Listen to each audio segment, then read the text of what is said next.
Buenas, buenas. Eh, Voy a estar manejando, a ver cuánto me queda tiempo. Alrededor de un poco más de una hora. Voy a una cita médica. Entonces, pues vamos a aprovechar para una sesión más de preguntas y respuestas. Pueden ir levantando la manita y en los altos o cuando no me requiera mucha atención, checo y les abro el micrófono. Entonces pueden ir levantando la mano. Bueno, aquí hay una manita abierta, levantada. Déjenme les abro el micrófono. Ok, ya abrí un micrófono ahí. Buenas tardes. Buenas tardes. Sí, hola. Mi pregunta es, a veces paso por una iglesia ortodoxa y mi pregunta es si ellos tienen tabernáculo también y la cuerpo y la sangre de Jesucristo también la guardan ahí para cuando pasa uno, pues como hacer, no sé, una reverencia o persinarse. Yo desconozco, no he puesto detalle, he entrado a algunas, pero no he visto, porque pues ellos tienen lo que se llama el iconostasio, que es como una pared. A veces es un poco una pared, más que una pared, como un tipo cancel, más o menos, pero y cuando es un tipo cancel, pues sí se alcanza a ver, ¿verdad? Pero cuando es el iconostasio, pues está tapando todo lo que hay atrás, ¿no? Entonces, no sé, en las iglesias de rito oriental católicas, si tienen un sagrario. Entonces, me supongo que sí tendrán los ortodoxos. Ahora, bueno, esto ya lo dije hace muchísimo tiempo, yo siempre que paso por alguna iglesia ortodoxa, sí me persigno y me persigno como se persignan los orientales, no solamente los ortodoxos, sino los católicos de rito oriental, que nosotros hacemos, a ver, déjenme ver, no, Padre, Hijo, Espíritu Santo, sí, de izquierda a derecha, ellos hacen de derecha a izquierda. Entonces, pero yo sí me persigno, este, en las iglesias ortodoxas, cuando lo sé, porque aquí tenemos en Estados Unidos el problema de que inclusive hay iglesias que parecerían católicas y pueden ser anglicanas, pueden ser hasta protestantes. Entonces, a veces es complicado. Si sé que es una iglesia católica, sí me persigno, y si sé que es una ortodoxa, sí me persigno, ¿no? Básicamente sería eso. Muchas gracias. Que estés bien, que Dios te bendiga. Gracias. No, no, de qué. Si hay más preguntas, vayan levantando la manita y apenas tengo una chancecita, les abro el micrófono. A ver, bueno, aquí ya abrí otro micrófono. Te quería preguntar, ¿qué opinas, hermano, sobre la inteligencia artificial?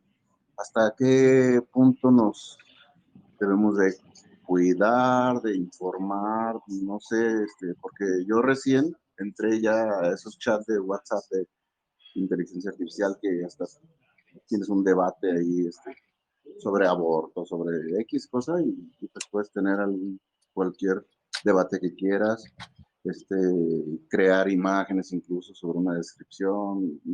Recién empecé a darme cuenta del alcance. Entonces, de hecho, escuché a Fray Nelson también que hablaba de que ya hay un CEO de una empresa japonesa que es inteligencia artificial. Y ¿qué opinión te merece eso respecto a lo espiritual, que es lo que nos interesa? Gracias. Ok, sí, suelta el micrófono nomás para que no me hagan feedback. Um, Permíteme que estoy aquí entrando al freeway y voy a empezar con el tráfico. Nomás déjame, me acomodo bien. Dame chance. Ok, ya. Y aquí me voy todo derecho. Entonces, yo también llegué a ver a escuchar alguna reflexión breve de Fray Nelson, creo. Eh, He entrado un poquito a lo de ChatGPT. Realmente no lo he usado mucho, fue inclusive para ayudar a una persona que necesitaba algo de información académica. Uh, yo creo que es una área que a mí me falta todavía como profundizar más, pero ciertamente yo creo que es tratar, como en todo, evitar los extremos, ¿no? Entonces, yo no me dejaría pantallar por muchas de las grandes cosas que se está viendo con esto de la inteligencia artificial. También me decía mi párroco que él hasta le cambiaría el término, porque pues estrictamente inteligencia, tal como la concebimos como potencia del alma, no es, ¿verdad? Entonces, pero pues eso ya empezamos con problemas porque también ya desde hace mucho tiempo se habla de que hay animales con cierta inteligencia. Entonces, en una es recaudación de datos y algoritmos, y en el caso de los animales es instintiva.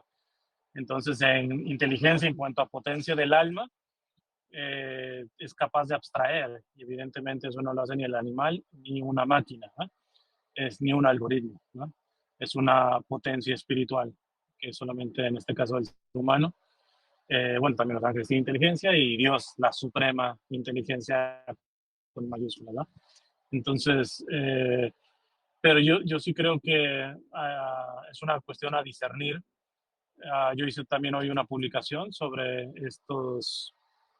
la realidad aumentada que de los nuevos eh, gafas de Apple, que es increíble varias cositas que va uno poder hacer con eso. Entonces, pero yo decía la parte de que tenemos que discernir. Ciertamente, sí, los principios morales básicamente no cambian, pero tienen que ser explicitados en cada realidad, ¿no? Entonces, no pasa como cuando se empezaba la parte de Internet, que yo lo llegué a ver en un noticiero que decían que, tal cual, lo vi en la noticia que decía, la iglesia agrega nuevos pecados. Ser hacker es pecado.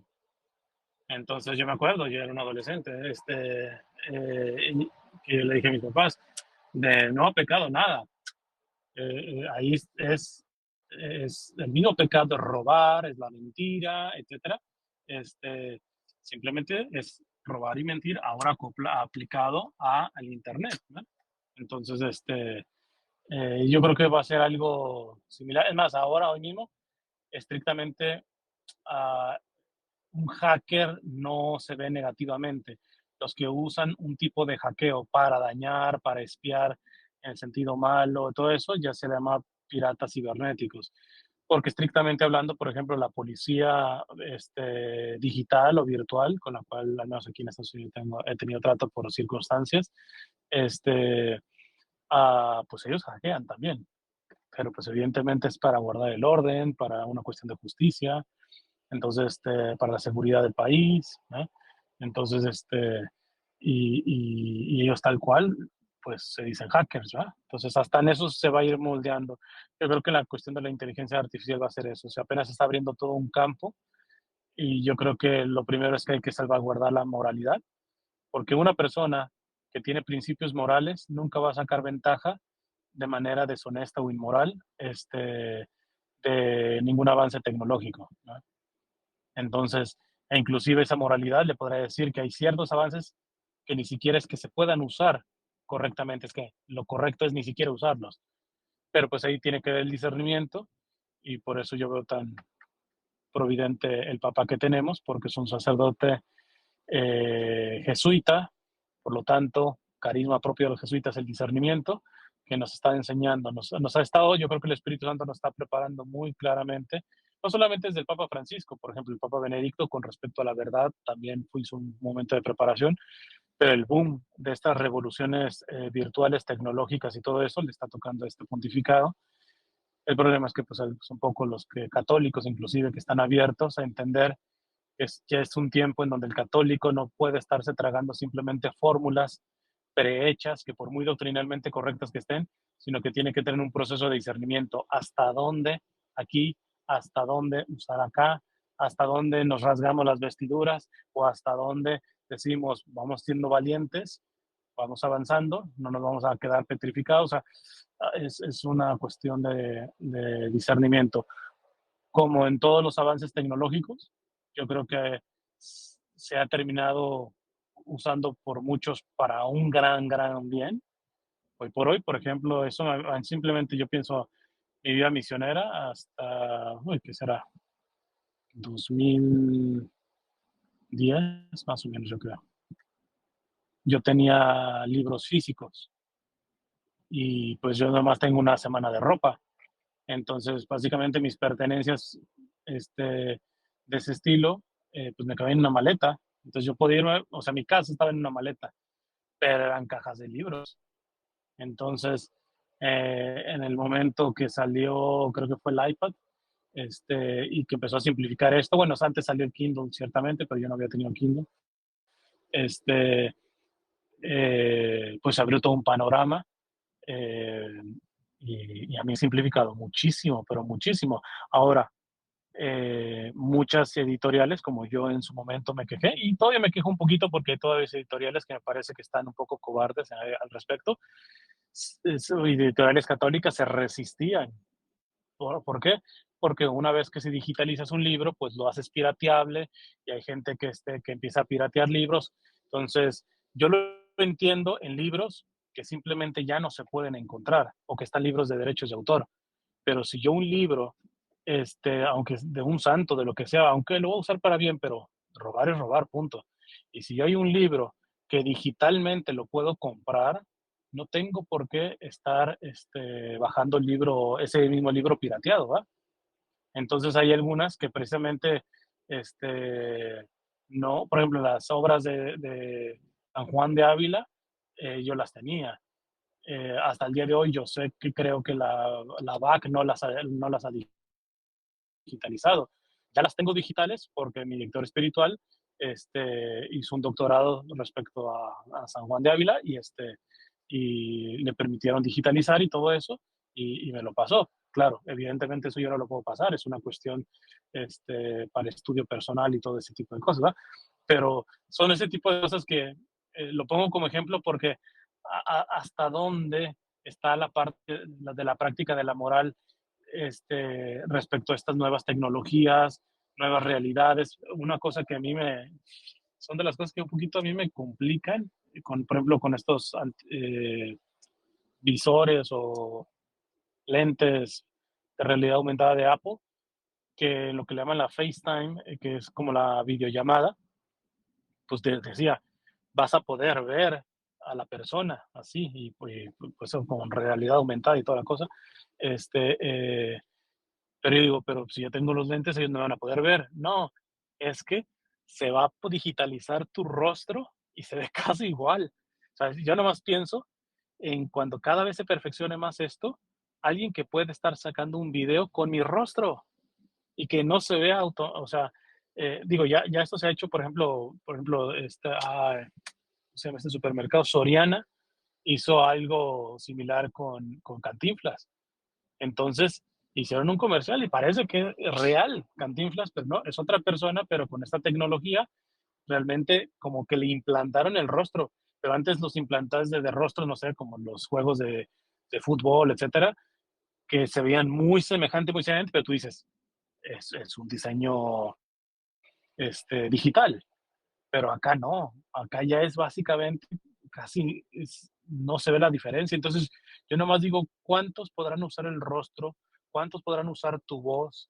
¿Cuántos podrán usar tantas cosas para delinquir, para mentir, para estafar, para, para acosar? Inclusive las leyes, o sea, estamos en un tiempo en donde yo creo que sí está súper acelerada esta parte tecnológica y virtual.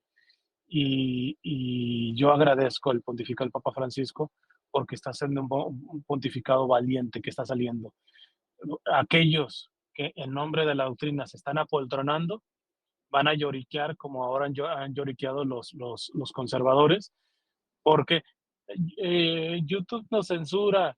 Si hablamos que de Provida, todo eso nos censura YouTube y Facebook e Instagram y todo eso, y yo como hice una publicación cuando estaban lloriqueando, todo Silicon Valley, las redes sociales, mejor sean hombrecitos y mujercitas y reconozcan que ustedes conservadores, que también tienen mucho dinero, y no me digan que los conservadores, incluyendo conservadores católicos, tienen mucho dinero, se les durmió el gallo en cuestiones de redes sociales, se les durmió el gallo en cuestiones de tecnología. Y ahora, pues ciertamente, toda la parte de redes sociales, de avances tecnológicos, está en base de progresistas, ¿no? Entonces, ay, pues nos censuran, mejor sea hombrecito y ponte a trabajar. Estaba viendo un pedacito de un chico que estaba lloriqueando de que ¿cómo dice? En mi barrio No hay un solo colegio que no esté de alguna manera coludido con la Agenda 2030, y gritaba y despotricaba. Yo decía, dentro de mí, ese hombrecito, ponte tú a hacer homeschooling, ponte a abrir un colegio católico que si tanto te preocupa la Agenda 2030, que ya hablaré un día de eso, que no esté ahí. No, pero se ponen a lloriquear. Entonces yo les aviso, hay inteligencia artificial, hay todas estas tecnologías, y todos aquellos que les dicen del diablo y que todo, bueno, al rato van a estar lloriqueando porque son los progresistas, son los izquierdistas, son todas estas gentes que desafortunadamente también diluyen la moral y que etcétera, y pueden sacar estupidez y media, pero pues nomás tuvimos a católicos conservadores, tradicionalistas, lloricones, que nunca se atrevieron a meterse en esos terrenos. Entonces yo creo que toda esta cuestión del boom de tecnología y todo eso nos presenta retos, nos presenta retos. Por ejemplo, voy a hacer una crítica, bueno, yo le hice, pero bien intencionado, cuando me invitaron recientemente a la reunión de la Jornada Mundial de las Comunicaciones en el Vaticano. Fue una reunión virtual. Entonces, yo le decía a una amiga que también estuvo ahí, eh, que entiendo la buena intención, pero a mí no me gusta. Se empezó a usar el término como influencers de la misericordia. O sea, entiendo el sentido bonito, pero a mí me falta el respeto si me dicen influencer. Porque para empezar, mis redes sociales no son estrategias de evangelización. Es como yo he dicho, en mi caso, aquellos que sí tengan una estrategia y tales videos y todo eso, ustedes han visto, yo en un día puedo subir sin necesario 3 o 4 videos, y puedo durar un mes sin subir, o una semana, etcétera. Y puede ser un tema de política, y puede ser un tema de sexualidad, y un tema de moralidad, y un tema de deporte, etcétera. ¿Por qué? Porque para mí mis redes sociales son una extensión de mi vida misionera aquí. No son un proyecto, una estrategia en la cual yo quiero. Entonces a mí me falta el respeto cuando me dicen que si voy a ser un influencer católico, o aunque se oiga muy bonito, influencer de la misericordia. Entonces son de las cosas que yo puliría. ¿Ah? Hasta dónde usar las herramientas, pero sin entrar bajo la misma lógica de forma y de fondo del ambiente secular que promueve estas tecnologías, ¿no? No sé, creo que es un área muy amplia.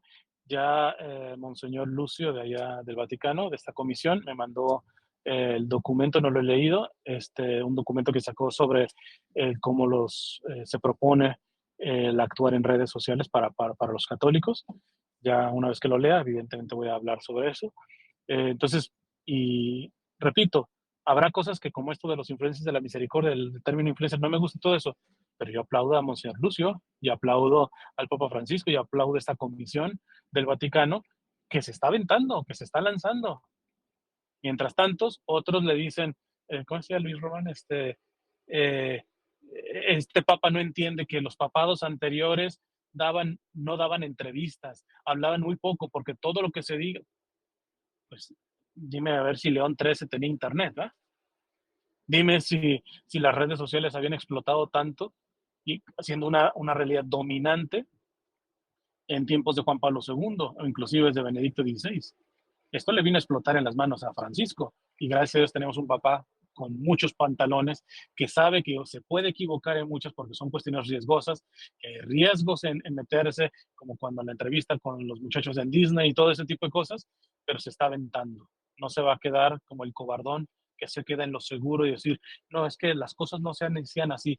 Antes las cosas se hacían de otra forma. Pues quédate allá, regrésate a 1950, no 1920, no sé dónde quieras, ¿verdad? Pero ahí estamos aquí en un mundo que tiene retos, que sin embargo nos presenta un ámbito de prudencia, ciertamente, pero solamente el que está abajo metiéndose en este tipo de situaciones es el que va a poder aportar, y el que podrá equivocarse queriendo aportar, y por lo tanto corregirá, diría el Papa Francisco. Si en el camino nos equivocamos, corregimos. ¿Cuál es la bronca? O sea, no, otros por no equivocarse no se meten. Entonces, y otros que dicen que no se meten, pero están sacando ventaja, por ejemplo, hablando de lo que decía Luis Román respecto al Papa, pero el bien que saca su dinerito de redes sociales también.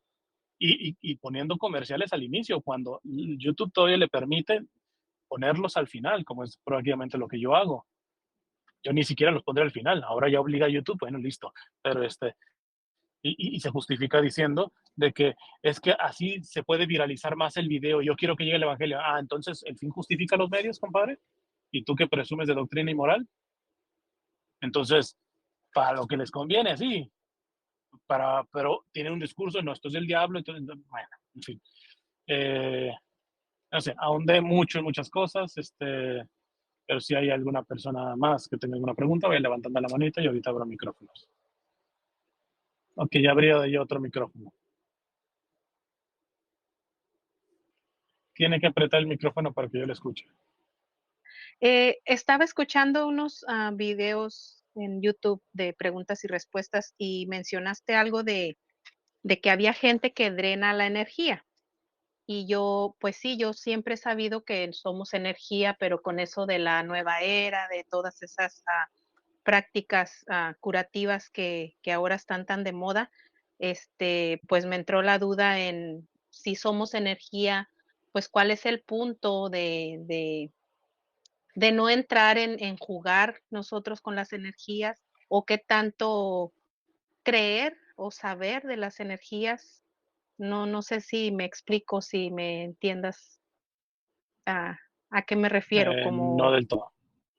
sí, o sea, con las prácticas tantas que hay de que con la energía tú te sanas, yo sé, bajo nuestra fe, pues el único que decide y sana es nuestro Señor Dios, pero qué tanto nosotros influimos en esa manipulación de las energías. Pero entiende energía como que. Porque ese es el Pues problema, aquí el asunto. O sea, acá la sí, cuestión es que entendemos como energía.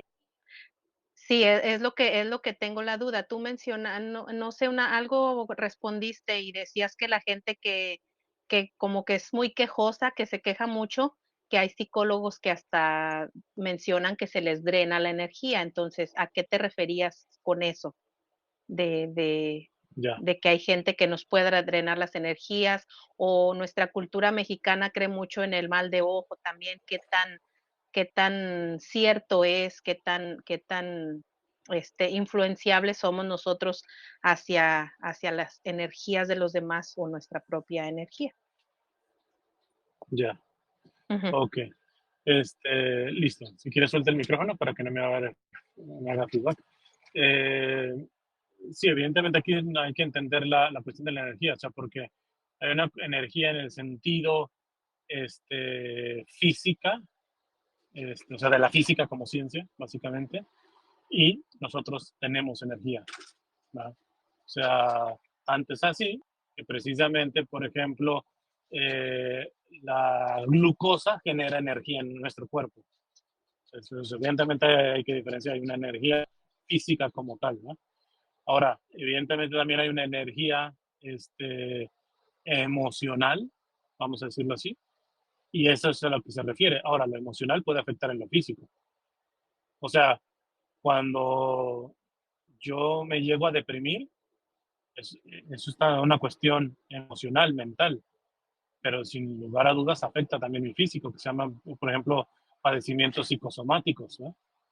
Entonces, evidentemente, este psicólogo, que es el que yo decía muy en particular, digo, él es católico, da conferencias católicas y todo perfectamente, este, él habla en el sentido de que tú puedes tener una actitud ya ni siquiera optimista, propositiva, etcétera, sino equilibrada, calmada, de cierta ecuanimidad que se le llama.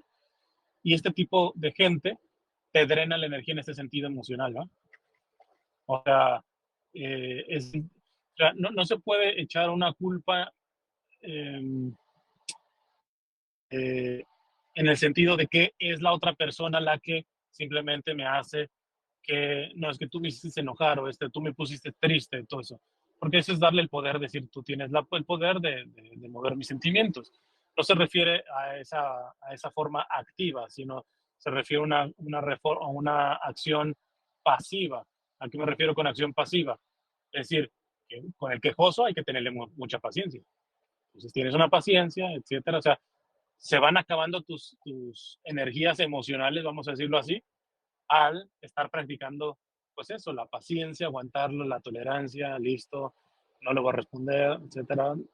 Pero llega un momento en donde precisamente el quejoso, porque el que se queja una vez, dos veces, o una vez sí, una semana después ya otra vez, lo que sea, pero que es continuamente quejoso, pues yo creo que difícilmente va a haber persona que lo soporte, ¿verdad? O sea, porque lo podrá estar soportando, pero precisamente porque le soporto, yo voy gastando, vamos a decirlo así, mi estabilidad, mi ecuanimidad emocional, ¿verdad? Entonces, en ese sentido, ya la cuestión de la New Age es una cuestión ya más supersticiosa, que es una mezcla prácticamente de una cuestión mágica.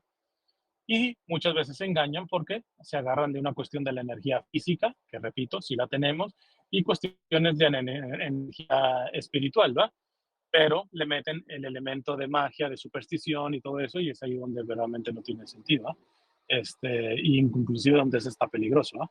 Entonces, pero fuera de eso, eh, la, eh, o sea, yo sé que es un término que usa mucho la New Age, pero pues es que, ¿qué término usamos? Porque energía, me estoy refiriendo, ahora mismo tengo mucha energía, voy manejando y tengo mucha energía porque acabo de comer. O sea, ¿qué tengo que decir yo entonces? Eso, porque no se vaya a interpretar como que fuera cuestión de la New Age, cuando en realidad es la New Age la que se ha robado y ha, disculpando el término, prostituido el término.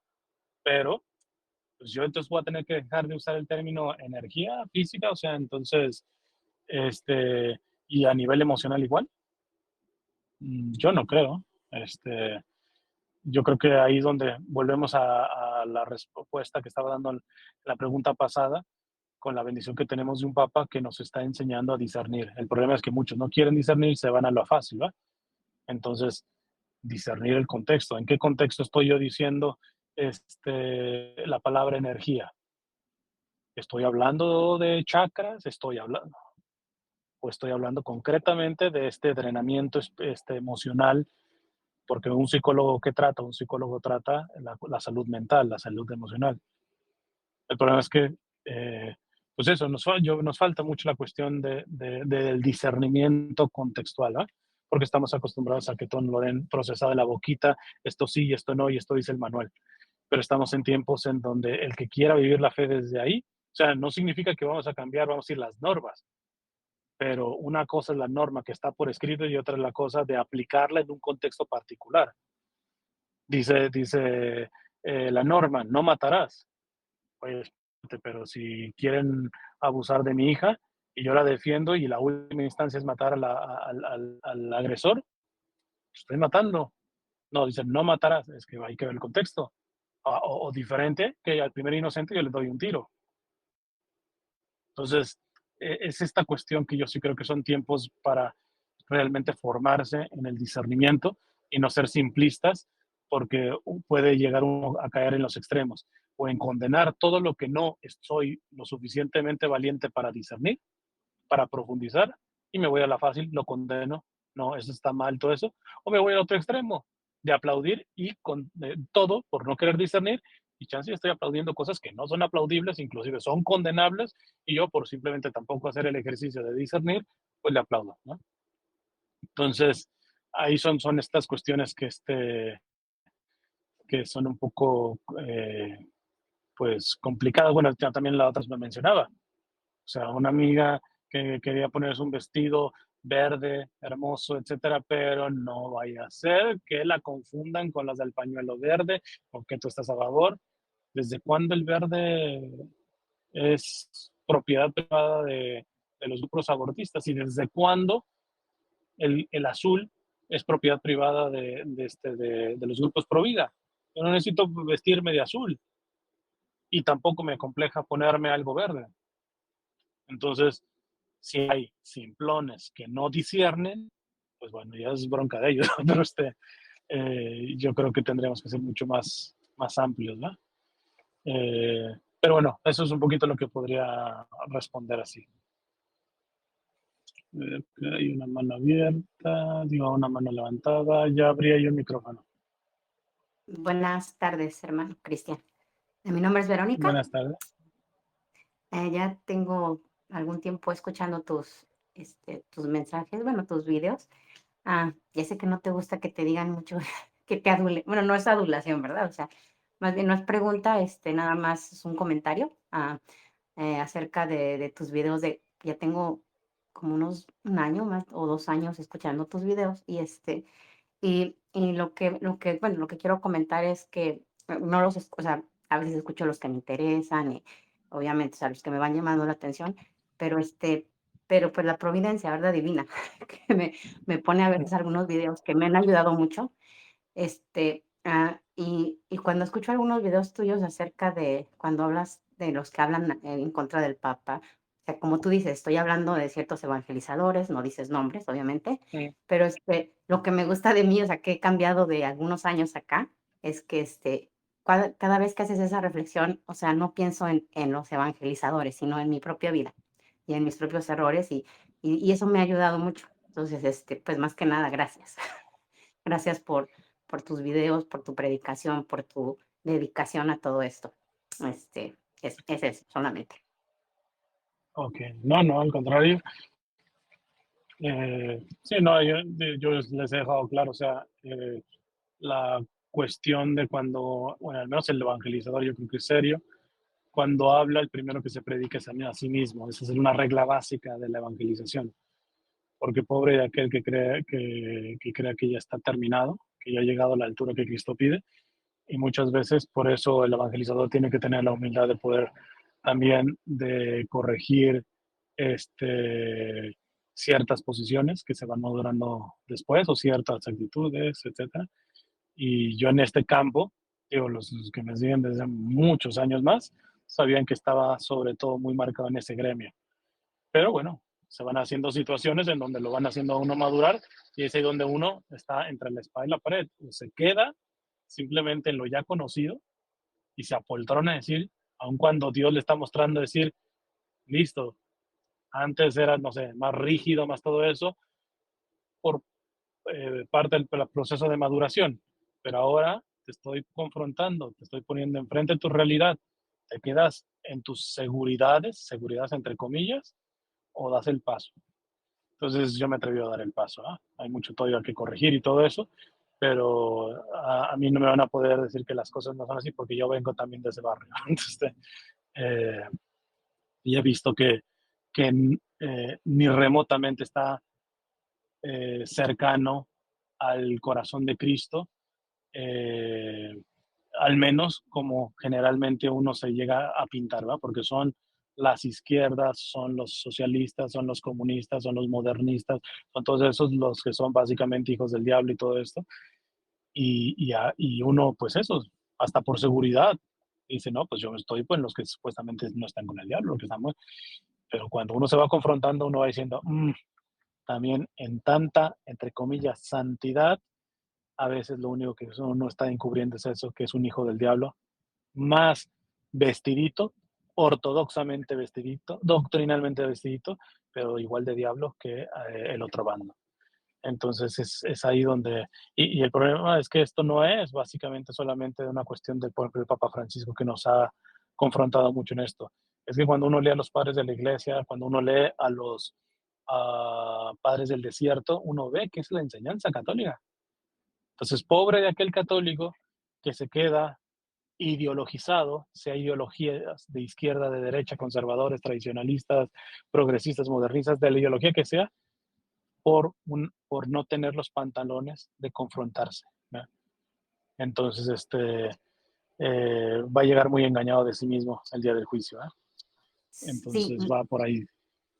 perdón, sí, bueno, agregando eso, o sea, me ha ayudado mucho también en mi relación en la iglesia, con los grupos, bueno, pues no solo en la iglesia, en todos lados, ¿verdad?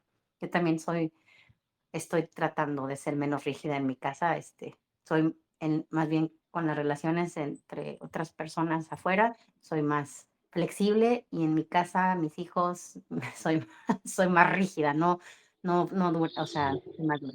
Entonces, Entonces me han servido mucho tus videos, la verdad, exactamente, a confrontarme, no a decir, ah, sí, el fulanito evangelizador, no. O sea, yo, a ver, yo qué tanto, qué tan santa me creo, yo qué tan pura me creo cuando estoy cayendo en lo mismo que están cayendo esas personas, ¿no? Entonces, sí, muchas gracias.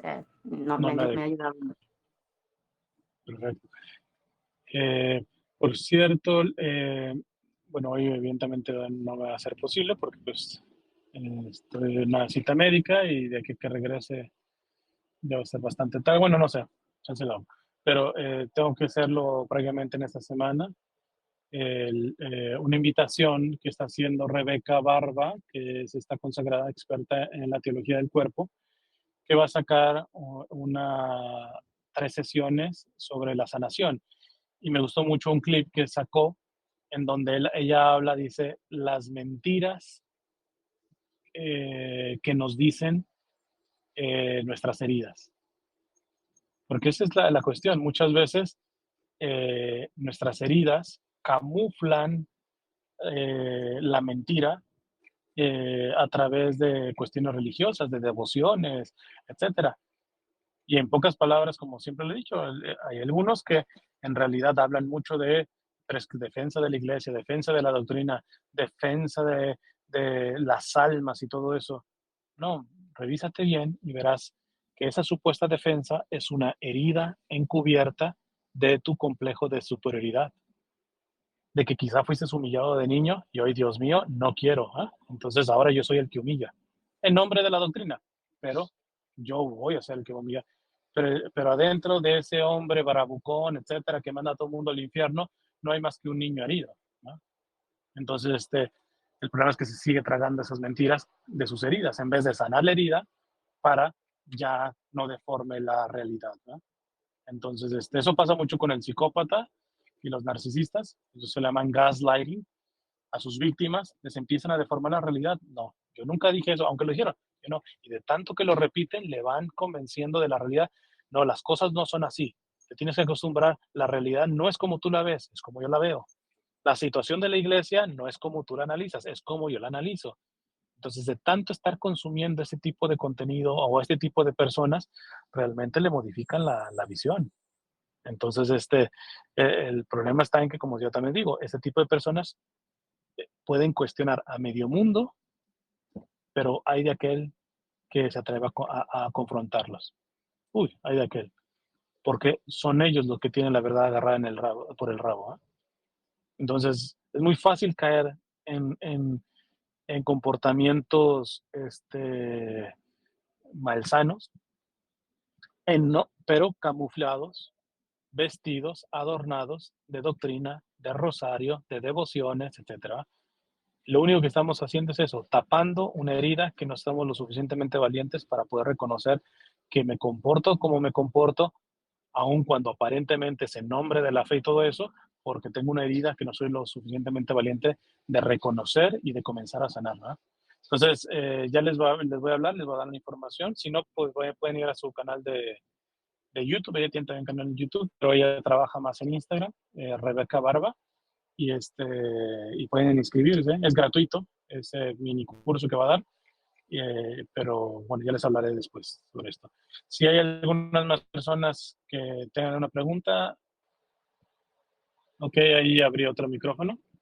Gracias. Oye, una pregunta, es que la otra vez me hicieron a mí esa pregunta y la verdad no supe responder. Por ejemplo, cuando un cónyuge comete un adulterio, el otro cónyuge puede, es lícito, o bueno, no quisiera usar la palabra lícito, sino puede separarse de ese cónyuge que cometió el adulterio en caso de que no le perdonara. Es mi pregunta, Cristian. ¿Separarse en qué sentido? O que se pueda declarar nulo el matrimonio. Ok, la infidelidad no es causa de nulidad dentro del matrimonio. Previa pudiera ser, ejemplo, se casa y tiene otra mujer o otro hombre. En ese momento, ahí sí, puede ser causa de nulidad. Pero si la infidelidad se da dentro del matrimonio, no es causa de nulidad, al menos en principio no es. Por eso preguntaba a qué se refiere la cuestión de separación. Evidentemente puede haber una separación, por ejemplo, en el ámbito íntimo. ¿Por qué? Porque si esta persona fue infiel, se chance a mí me infecta, sabrá Dios si se infectó de alguna enfermedad en venérea, etc. Esto se lo escuché una vez al padre Teo. Él decía que es doctrina católica. Digo, el padre Teo es bastante formado al nivel canónico y todo esto, pero yo no sé, por eso lo dejo en una cosa que todavía no he comprobado, pero me hacía sentido lo que él decía. Decía, por ejemplo, que el derecho matrimonial, por ejemplo, respecto a la intimidad, el cónyuge puede pedirle una relación íntima al día al otro cónyuge. Ese es como el límite, ¿verdad? Una relación al día la puede pedir.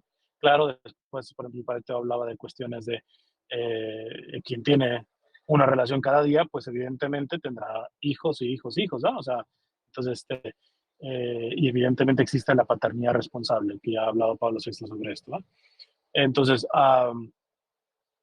pues hablaba del valor de la abstinencia también y todo esto. Pero acá la cuestión está, él decía, cuando hay infidelidad, el cónyuge infiel pierde el derecho de pedir una relación íntima al otro.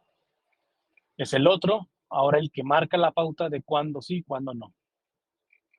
Entonces, ahí es un tipo de separación, ¿eh? Y me parece razonable. ¿Por qué? Porque si la otra persona ha tenido intimidad con otras personas, etcétera, ya nada más eso exigiría, vamos a hacer unos exámenes físicos, ¿verdad? Porque no va a ser que si hayas infectado alguna cosa de estas, ¿verdad? Entonces hay una separación. Está después lo que se llama también las separaciones terapéuticas. Cada caso es cada caso. Hay que ver el contexto de la infidelidad, de los contextos y todo eso. Y la separación terapéutica es separación no solamente en la intimidad, sino separación física, o sea, que uno vaya a vivir en otra parte. Pero se llama terapéutica por eso, porque es en vías a poder restablecer el matrimonio, ¿no? Y está, pues, una vía que, pues, es básicamente la del mundo, porque el católico en principio no tendría que estar en favor del divorcio, pero el divorcio, en ciertas circunstancias, puede representar el mal menor, ¿verdad? O sea, por ejemplo, cuando hay violencia, ya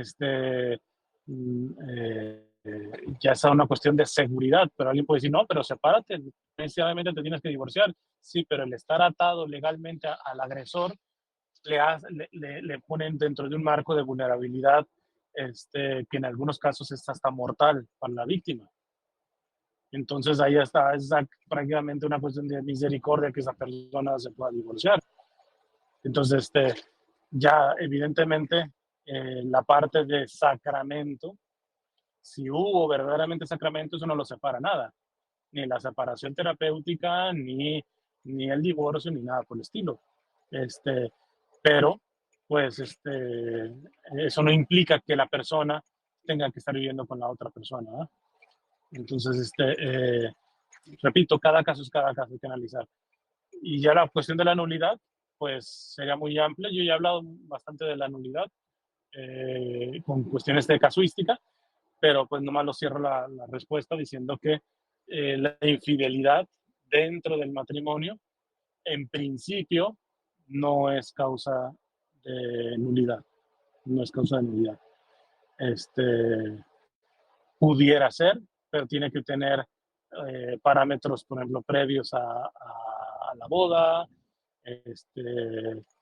o tener ciertas circunstancias que califican a los principios de las inviabilidades al matrimonio, ¿no?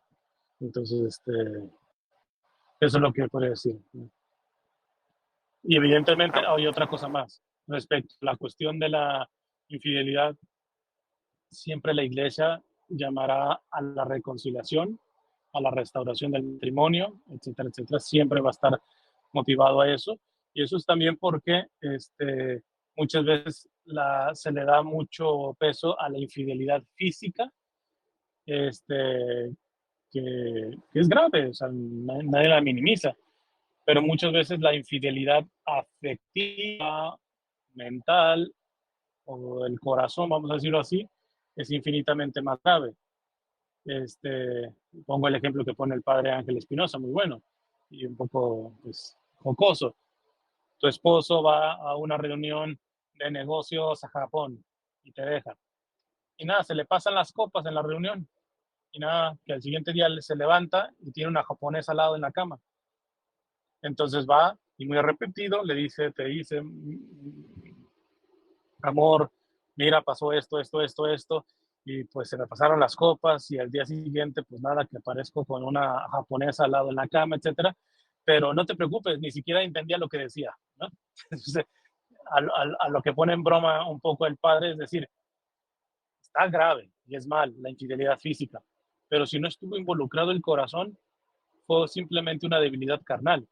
Ahora, el problema está que cuando ya tienes a la otra persona atravesada en el corazón, teniendo el sitio que le toca a tu esposo o a tu esposa, etcétera, aunque no estén teniendo relaciones íntimas, ese tipo de infidelidad es un poco más grave, o aún mucho más grave, porque ahí está tocando como una cuestión esencial, ¿no?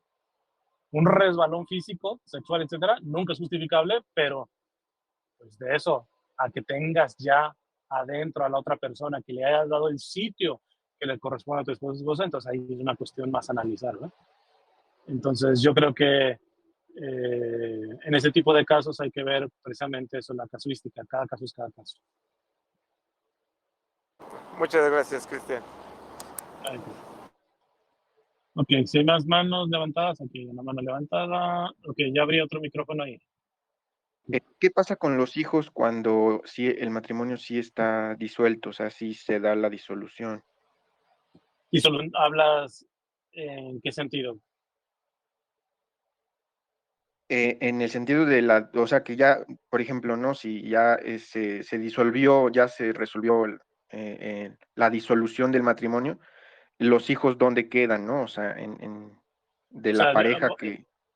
pero vamos a puntualizar porque para que podamos entender. O sea, la disolución del matrimonio es un término básicamente nada más jurídico, civil, porque el divorcio disuelve el matrimonio, el vínculo que había. En la iglesia no hay disolución del matrimonio, hay lo que se llama la nulidad, pero la nulidad no disuelve un matrimonio. La nulidad significa que nunca hubo matrimonio. O sea, entonces por eso quiero entenderme para poder responder mejor a qué te refieres con disolución. Sí, eso, la nulidad, más bien la nulidad, exactamente. Pero que ya hay Oh, hijos, por ejemplo, ahí qué pasa. ok, perfecto. ¿Qué pasa? ¿En qué sentido? Pues sí, o sea, la iglesia cómo los protege o dónde quedan, por decirlo así, si se disuelve, pues ya la mamá, el papá o cómo quedarían. Ok, listo. Si quieres, el micrófono. Bueno, entonces volvamos, hagamos la diferencia. En la iglesia no hay disolución de matrimonio, hay declaración de nulidad, lo que significa es que se examinó y se declara de que ese matrimonio nunca fue matrimonio, que no se dieron las condiciones para que se diera el sacramento. Es decir, esa persona cuando se da la declaración no es que se tenga oportunidad de volverse a casar, sino apenas se casaría, ¿no? Los únicos que se pueden volver a casar, estrictamente hablando de eso, volver, son los viudos. Ellos sí estuvieron casados y después pues se pueden volver a casar. Es un segundo matrimonio que van a tener. Entonces, teniendo en claro eso, evidentemente la iglesia siempre ya a la protección eh, este, de toda la persona en su integridad. De hecho, por ejemplo, personas que estaban solamente casadas al civil este, y que se divorciaron y conocen a otra persona y con esa persona sí se quieren casar bien a la iglesia y todo esto, por ya estar casados al civil, la iglesia verifica, a ver, hay hijos, hay responsabilidad, porque aunque tú quieras hacer bien las cosas con esta otra persona, sí te puedes casar, porque con la otra persona estabas solamente casada al civil. Entonces, pero eso no te quita de responsabilidades para con esa persona, por ejemplo, si hay algún tipo de responsabilidad que hayas cargado con respecto a esa otra persona, y ya no sería cuando hay hijos. Entonces, eso habla de cómo la iglesia trata de ver por un bien integral de la persona, ¿verdad? Porque es evidentemente hipócrita que alguien diga, no, pues tuve otras parejas y ahí regué hijos, etcétera. No, pero con esta sí me voy a casar católicamente y ahí voy a cuidar a mis hijitos. Se te va a pedir cuentas de los otros que tienes regados.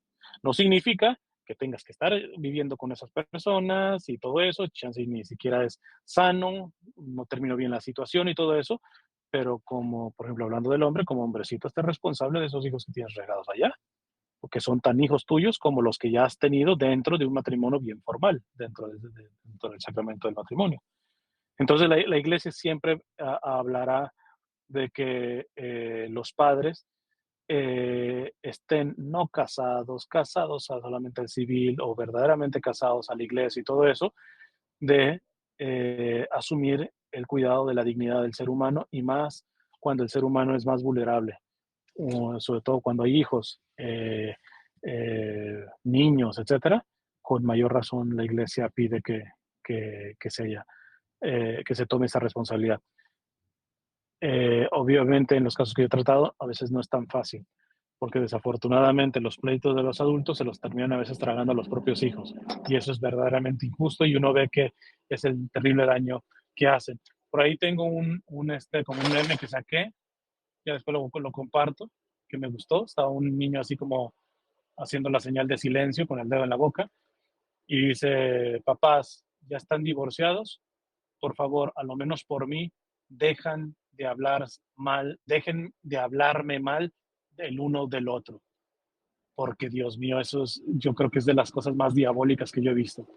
El daño que le hacen a los hijos, los papás, hablándole mal del uno al otro. Listo, ya se divorciaron, etcétera. Pues, disculpándome la palabra, dejen de aventar mierda del uno para el otro con los hijos. O si se la van a aventar, váyanse ustedes a un ring para allá, etcétera. Pero evidentemente, si ya hay una nulidad, un divorcio, una separación, lo que tú quieras y gustes, no envenenar al hijo a nivel de emocional y todo eso en contra de su padre, en contra de su madre. Es estar viendo la salud integral del niño, física, mental. Acaba de pasar, también posiblemente vaya a sacar un video sobre esto, pero en México acaba de pasar una legislación que le llaman 3 de 3, que está promovida ciertamente por lobbies progresistas y todo eso, pero yo siempre les digo, al pan pan y al vino vino. Aplaudir lo aplaudible y condenar lo condenable. Estos grupos están a favor del aborto y feministas y todo eso, pero en esto, mi celebración, porque lo que hace esa legislación que acaba de pasar en México, además ya la quisiera para acá, para Estados Unidos. Vamos a ver si la cumplen, ¿verdad? Porque en México luego hay leyes, pero que se las pasan por el arco del triunfo después. Pero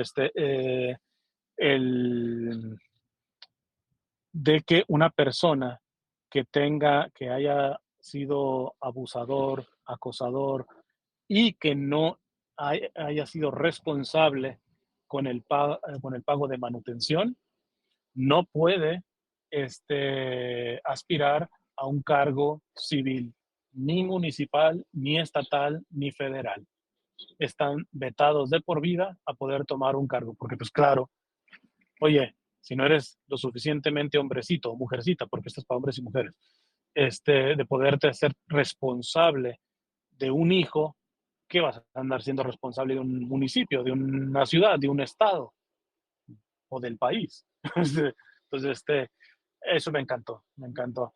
Y muy probablemente voy a hacer un video porque estaba hablando, bueno, contacté a una de las activistas que presionaban para esto. No me ha contestado, posiblemente no vaya a querer porque sí es súper abortista la mujer esta, pero le digo, centrémonos en esto, estamos de acuerdo, pero quiero traspolarlo para la parte de la iglesia, porque yo creo que también eso se tendría que ver hoy más que nunca en la evangelización, porque yo no entiendo cómo la gente, diócesis, parroquias, sacerdotes, terminen respaldando a hombres que han ido regando hijos y no se hacen responsables, han ido abusando y no se hacen responsables, y peor, cuando llegan las víctimas, los padrecitos, las diócesis y a veces hasta la misma policía no hacen nada. Ah, no, pero hablan las víctimas y las víctimas son las malas. Bueno, junto con aquellos que les ayudamos. Pues eso me parece de una asquerosidad. Entonces, me encantaría que esta regla, ley de 3 de 3, se aplicara también un tanto a la cuestión eclesial. La iglesia tiene que tener mucha misericordia, la iglesia no puede dar por perdido a ninguna persona, ni al más psicópata de los psicópatas, listo. Pero tampoco puede ser taruga, no puede ser tonta. Y no puedes abrirle de par en par, y así tendrían que ser el pueblo de Dios, que le sigue aplaudiendo como focas a algunos que tienen este tipo de comportamiento y que no han hecho ni siquiera un mea culpa público, un decir, la regué, etcétera, voy a tratar de redimir mi pasado, etcétera, sino que más al contrario, te siguen hablando y acuchillando a las víctimas, acuchillando ideologizadamente, aunque físicamente no les faltaría ganas de hacerlo, y la gente sin problema dándole donaciones a esta gente y todo eso. ¿Eh? Entonces, eso por donde se quiera ver, civil, religiosamente, quien no es responsable de los hijos que va engendrando, pues empezando, para mí le queda muy grande el término de padre o madre. Si acaso, pues ya reduzcámoslo a una cuestión mínimamente biológica, pasa a ser progenitor o progenitora, nada más. Porque de paternidad y maternidad, cero. ¿No? Entonces, la iglesia siempre va a apostar por por un cuidado integral de la persona, y ya no se diga cuando esta persona está dentro de una edad o alguna circunstancia de vulnerabilidad, como son los hijos. ¿no? Eso es básicamente lo que podría decir. Bueno, entonces si no hay más, yo creo que entonces voy a terminar la sesión. Que Dios les bendiga y pues será hasta la próxima. Vamos a ver aquí. Dios les bendiga.